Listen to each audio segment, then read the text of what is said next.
اگر ایک فرد واحد یہ سمجھتا ہے کہ اس کی ذات اس پاکستان سے بڑی ہے، یہ ہمیں قبول نہیں. We need to understand that the armed forces of Pakistan are armed forces of Pakistan, not of any political party, not of any political entity, without any political agenda. Because this is the final instrument, the ultimate instrument of violence. Or any army is the ultimate instrument of violence of a state. اس کو اگر politicise کیا جائے تو اس کے بھیانک انجام نکلتے ہیں. کیا آپ لوگ یہ چاہیں گے کہ آپ کی فوج کا ترجمان جو سا ہے ہر روز شام کو ٹاک شو میں بیٹھ کے جو سا ہے ترکی با ترکی ان کو جواب دے؟ Would you like that? Sir دو چیزیں ہیں جو مجھے پوچھنی ہے. ایک تو محمود جان صاحب نے جو بات کی اسی کی میں بات کرنا چاہ رہی تھی. اور ہمارے ہاں جو بحث ہوتی ہے تحریک انصاف کی جب حکومت تھی مرکز میں تو فیض حمید صاحب کا نام بار بار لیا جاتا ہے کہ جناب انہی کی وجہ سے یہ جو ٹاکس کا پرابلم بات چیت کا سلسلہ شروع ہوا اور عمران خان صاحب بیچ میں ڈالا گیا.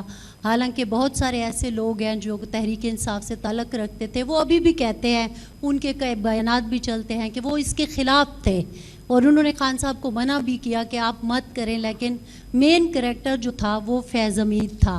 آپ نے ابھی جو ہمیں اسٹیٹسٹک دکھائے اس میں جوڈیشل سسٹم کے فلاز میں آپ نے کنوکشن ریٹس بھی ہمیں دکھائے کہ کتنے زیرو ہی تھا تقریباً. تو کنوکشن تو وہاں بھی نہیں ہو رہی نا، ڈیلے تو وہاں بھی ہے.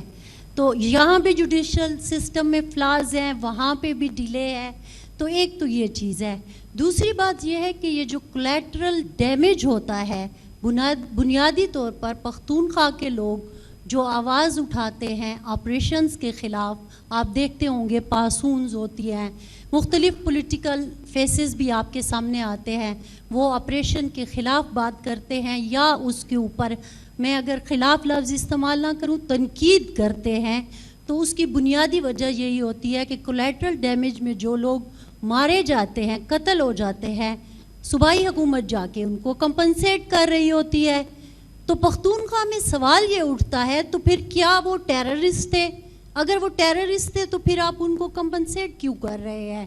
تو ہمارے ہاں جو بیانیہ بن نہیں رہا، آپ کا بیانیہ انفیکٹ پھل پھول نہیں رہا، اگر میں سیدھی بات کر لوں تو اس کی بنیادی وجہ یہی ہے کہ آپریشن میں کولیٹرل ڈیمیج اور پھر طالبان سے ٹاکس کے جو بنیادی کردار ہیں وہ کہیں اور ہیں اور ان کے لیے کچھ ہو نہیں رہا. تو یہ میرے سوال ہیں. میں نے آپ نے بہت سے ایشوز کو چھیڑا ہے تو I will need some time so as to clarify, کیونکہ یہ امپورٹنٹ بات چیت آپ نے کی ہے، کیونکہ یہ وہ ابہام ہے جو عوام کے ذہن میں آتے ہیں، ان کو الجھاتے ہیں. ڈیلے کی آپ نے بات کی، لیٹ می اسٹارٹ فرام کہ ڈیلے ہے. میں نے آپ کو بتایا کہ 3 سال سے زیادہ عرصے کے 1700 میں رکھے 6 کیسز ہیں if I'm not wrong which are pending. There are more than 3 years. اور اس سے زیادہ کیسز ہیں جن کو 3 سال سے کم عرصہ ہو گیا. ایسے ہی ہے نا. یہ جو آپ کیس کی بات کر رہے ہیں اس کا ڈیلے کتنا ہے اس کے مقابلے میں پہلے اس کو دیکھ لیں، جس کو آپ ڈیلے کہتی ہیں. یہ جو کیس ہے جس کی آپ field general court martial Mahmood Jan Babar صاحب نے یہ بات کی، who is being tried over here? It is a lieutenant general who has been ex-director general ISI. ایسے ہی ہے. تو گریوٹی آف سچویشن آپ دیکھ رہی ہیں اور ان کا فیلڈ جنرل کورٹ مارشل ہو رہا ہے نا ان کا. The state has to be, the institution has to be absolutely deliberate and correct in that.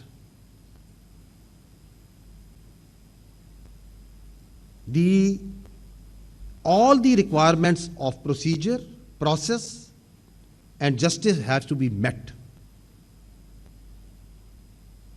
Because you would not like, the people of Pakistan would not like to try this case, such a critical and important case, in hurry and haste. تاکہ آپ کے delay کو، جو آپ کی تنقید ہے جس پہ بیانیہ بنایا جاتا ہے، اس کو سیٹسفائی کرنے کے لیے اس پورے ڈیو پروسیس کو سرکموینٹ کیا جائے. سیکنڈلی، میں نے پہلے بھی عرض کیا کہ یہ پاکستان کی فوج کا جو انٹرنل اکاؤنٹیبلٹی اور سسٹم ہے، جو ہمارا اکاؤنٹیبلٹی سسٹم ہے، یہ ایلیگیشنز پہ کام نہیں کرتا، یہ فیکٹس پہ اور ایویڈنس پہ کام کرتا ہے. اس کا ایک پروسیس ہے. And any body who is charged is given complete rights to defend himself. and that time will be given, is being given. So we are not worried about any delay, because we have to fulfill all the requirements of justice and the process. Secondly,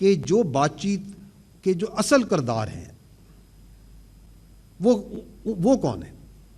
کیونکہ ایک بیانیہ یہ بنایا جاتا ہے کہ نہیں جی ہم تو بات چیت نہیں کرنا چاہتے تھے, ہم تو بہت معصوم تھے اور یہ کوئی اور کرا رہا تھا, یا یہ بیانیہ بنایا جاتا ہے کہ یہ ہماری تو پالیسی نہیں ہے. اوور آل یہ بنایا جاتا ہے کہ جی یہ سب کچھ تو فوج کرتی ہے. ہم کیونکہ آپ اپنے پاس اتھارٹی تو ساری لینا چاہتے ہیں لیکن رسپانسبلٹی کسی چیز کی نہیں لینا چاہتے. دیٹ از ہاؤ یہ جو دہشت گردی خلاف جنگ ہے اس پہ پورا بیانیہ بنایا جاتا ہے کہ سب جی فوج کرتی ہے, یہ لوگ فیصلہ کرتے ہیں, سارا کچھ تو ان کے ہاتھ میں ہے. تو اگر آج ہے تو یہ ہم تو ذمہ دار ہی نہیں اس کے. اس کے لیے ہمیں سمجھنا پڑے گا کہ what is the real picture, how the state actually is tackling this and other issues. فوج جو سی ہے ریاست کا ایک ادارہ ہے. آپ کے آئین کے مطابق آرٹیکل 7 کے مطابق ریاست جو سی ہے وہ مجلس شورا ہے, پارلیمنٹ ہے, فیڈرل گورنمنٹ ہے, صوبائی حکومتیں ہیں. یہ ہے ریاست. یہ جو آپ کی ریاست ہے اس کا ایک بہت اہم ایک ادارہ فوج ہے, بہت اہم ادارہ ہے, لیکن it is one institution of the state. ریاست جو سی ہے وہ اس پارلیمنٹری ڈیموکریٹک سسٹم میں آپ کی سیاسی پارٹیاں بناتی ہیں. جو اس وقت کی حکومت ہوتی ہے وہ ریاست بن جاتی ہے.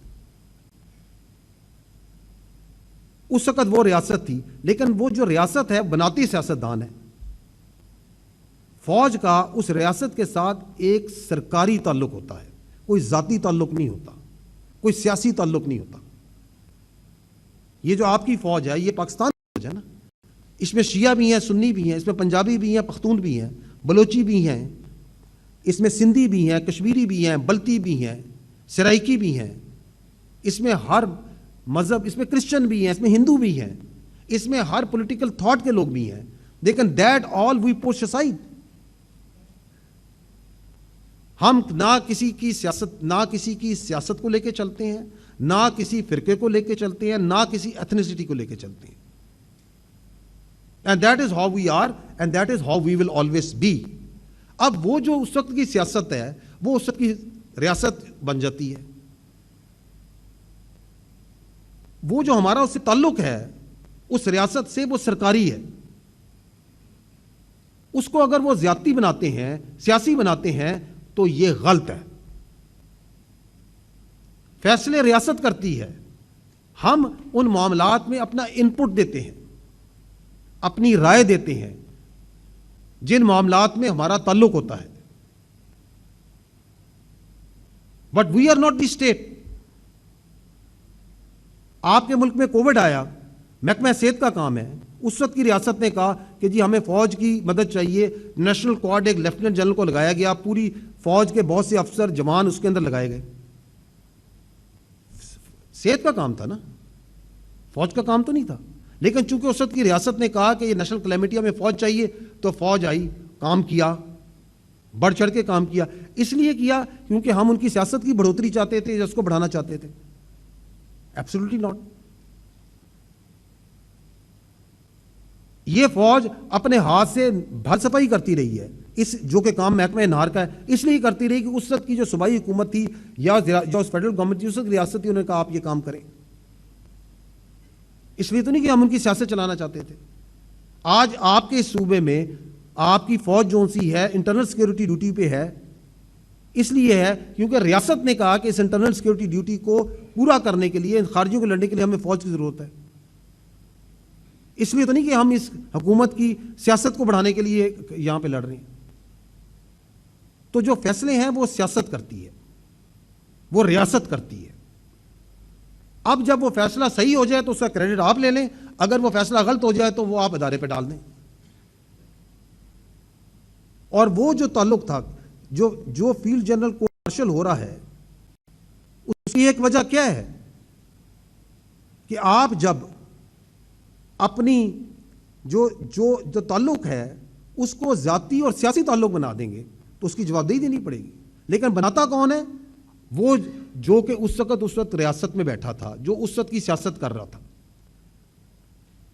And that's why we always say کہ ہمیں آپ اپنی سیاست میں نہ لائیں. آپ کی سیاست آپ کو پیاری ہو. ہمارے لیے تمام سیاسی پارٹیاں, تمام سیاسی رہنما قابل احترام ہیں, مگر اگر کوئی یہ سمجھتا ہے کہ اس کی سیاست اس ملک کی ریاست سے بڑی ہے, یہ ہمیں قبول نہیں ہے. اگر ایک فرد واحد یہ سمجھتا ہے کہ اس کی ذات اس پاکستان سے بڑی ہے, یہ ہمیں قبول نہیں ہے. I hope I have been able to understand, because this is a complex issue and it is played always like this. But we need to understand that the armed forces of Pakistan are armed forces of Pakistan, not of any political party, not of any political entity, without any political agenda. Because this is the final instrument, the ultimate instrument of violence, or any army is the ultimate instrument of violence of a state. اس کو اگر politicise کیا جائے تو اس کے بھیانک انجام نکلتے ہیں.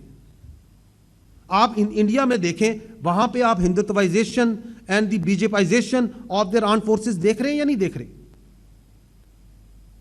اس کے انجام بھی آپ کانسیکوینسز بھی دیکھ رہے ہیں کہ کس طرح وہاں کے اداروں کو پولیٹیسائز کر کے, ہندوتوائز کر کے وہاں کے لوگوں پہ بھی ظلم کیا جا رہا ہے, اور اس خطے میں بھی بدامنی پھیلائی جا رہی ہے, اور ارریشنلٹی کو بڑھایا جا رہا ہے. اینڈ لاسٹلی جو آپ کو یہ کنفیوژن ہوتی ہے, اس کی وجہ یہ ہے کہ یہ جو مائک کی سہولت ہے نا, یہ میری بہن, یہ ہمیں حاصل نہیں ہے, نہ ہم یہ حاصل کرنا چاہتے ہیں.